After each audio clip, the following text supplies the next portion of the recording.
pakinggan ang kwento ng buhay pag-ibig dito sa Jots Love Notes. Tito Jots nga pala ang inyong lingkod.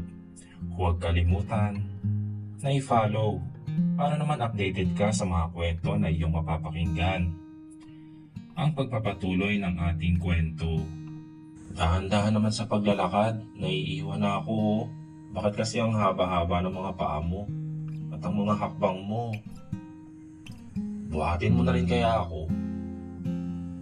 Naiiritang saad ni Karina na nasa likod ko. Nilingon ko ito. At oo, tama nga ako. Napakalayo ko na mula rito. Kaya pala naiinis na. Hinintay ko muna ito na makalapit sa amin ni Trixie. O sige, sa likod ko. Sabi ko at tumalikod dito. Nagtataka naman itong tiningnan ng likod ko at itinuro pa yun. O anong gagawin ko sa likod mo? Tanong nito habang itinuturo ang likod ko. Sumakay ka. Anong sasakay ako dyan? Teka lang si Trixie pagod na kaya. Pwede bilisan natin maglakad na makarating tayo sa sasakyan ko at... Okay, don't worry. Eto na, masyado namang nai-stress ang mami ng baby ko Saad ko at tumayo mula sa pagkakaluhod at nagpatuloy na sa paglalakad. Pero ramdam ko na wala ako naririnig na yapak ng mga paa na sumusunod sa akin. Kaya nilingon ko si Karina. At tama nga ako sa aking suspetsang nararamdaman. Karina, bilisan mo dyan. Nag-i-emote ka pa dyan? Inisip mo ba kailan tayo kakasal? Hindi hindi ako nag-i-emote. At excited mo Halika na nga, samahan mo na din kami sa Hawaii ni Trixie May helicopter ka naman, di ba? Balita ko. Saan nito at binuksan ang front door ng kotse niya. Kaya pinasok ko na si Trixie sa sasakyan niya. Papasok na sana ito, pero kinorder ko. Hinila ko ito at napasandig ito sa kotse. Anong ginagawa mo? Wala. May lang. Saad ko at kaagad na inilapit ang labi ko sa labi niya. Napakalambot ng labi niya na parang naninigas ito. At natulala at napahinto sa ginawa ko sa kanya. Inalayo ko na ang mukha ko sa kanya at kita ko handa-handaan itong paghawak sa sarili niyang labi at gulat na nakapatingin ako. Wala naman akong ginawang mali, hindi ba? Sabi ko at ngumiti rito na parang isang batang umiiwas sa nagawang mali. Tulala lamang ito. Hindi mo ba narinig? O sige, tara na, para maabutan pa natin si Hiro. Sabi ko at sumakay na sa sasakyan niya sa driver's seat. Oo, may sarili naman akong kotse, pero mas gusto niya na dito kami sa sasakyan niya. So dito na lang kami, papakuha ko na lang sa sekretary ko ang aking sasakyan. Hoy teka, ako na lang magdadrive. Pahabol na saad ni Karina na ngayon ay pinipigilan ng pinto.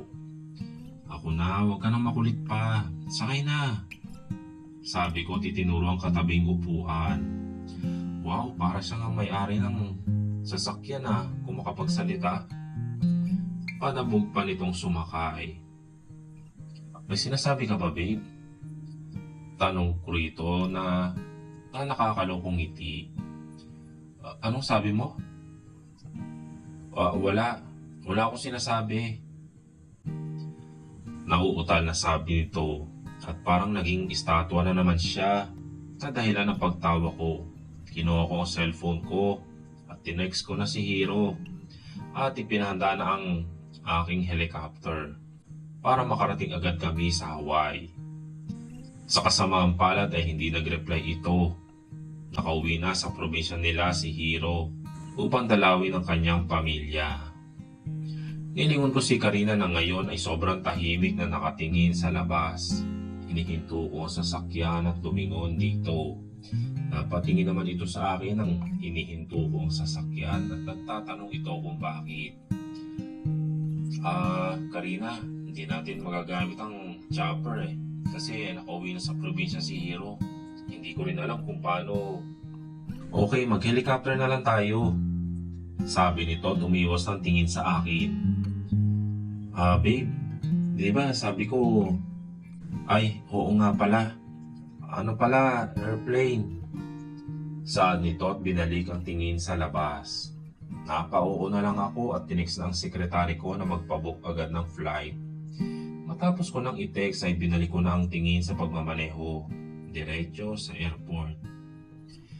Karina's point of view.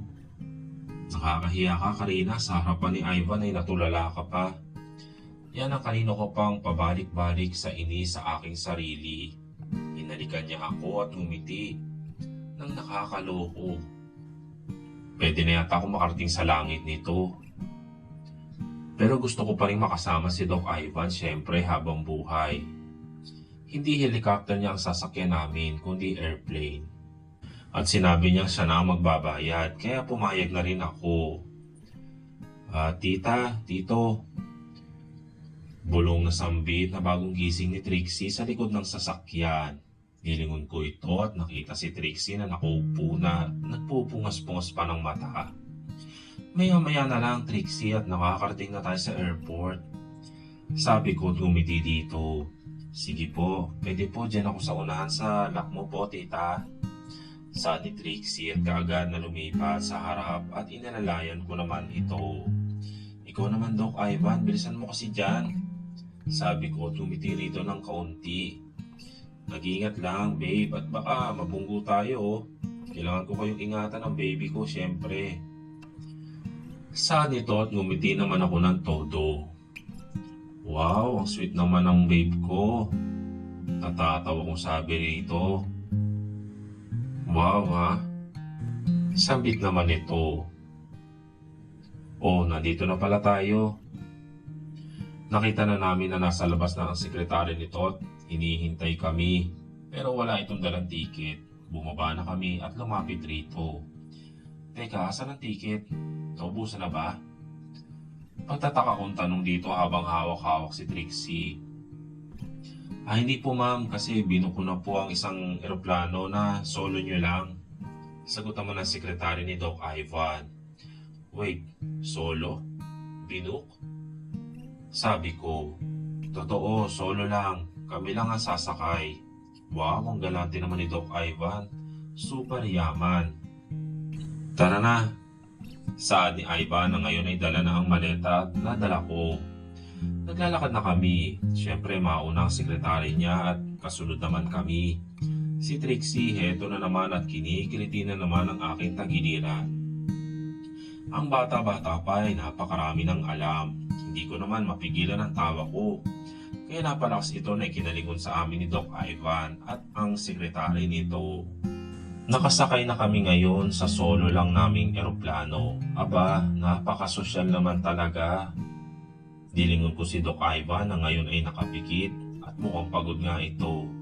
Dagdag pa ay wala siguro tulog mula kagabi. Si Trixie nasa unahan at komportable naman ito. Kaya ngayon kami ni Doc Ivan ang magkatabi. Tinig ko ang marahan nitong paghinga. Pinagmamasdan ko ito ng mabuti. At oo, nung akala ko na pogi na ito sa malayo, mas pogi pa pala ito sa malapitan. Masarap ang kanyang labi, mahabang pilik mata. Siyempre mapupungay na ang mga mata pag nakadilat, matangos na ilong, at mapapansin din sa malapitan ng isang maliit na nunal nito sa ilong. Mas napababa pa ang tingin ko nito sa leeg. Sa may parting Adam's apple. OMG. Natukso ko ng mas lapitan ito at pinagmasdan ng marahan ang paggalaw ng kanyang leeg ni Doc Ivan. Nakakatuwang panoorin ang paggalaw. Natukso ko na hawakan yun. Dahan-dahan kong inilapit ang aking daliri sa kanyang Adam's apple.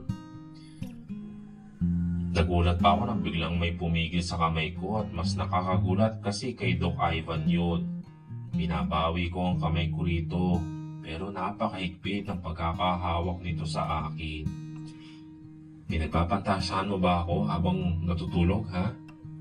Tanong nito habang nakapikit. Ano sinasabi mo? Napaka-assuming mo naman. Tinitingnan ko lang naman yung Adam's apple mo kasi ang cute tignan. Sabi ko at biglang hinila ko ang kamay ko mula rito at umiwas ng tingin. Talaga lang ha? Yun ang pagkakamali mo. Huwag na huwag mong hahawakan ng leg ko. Naku, sinasabi ko sa'yo.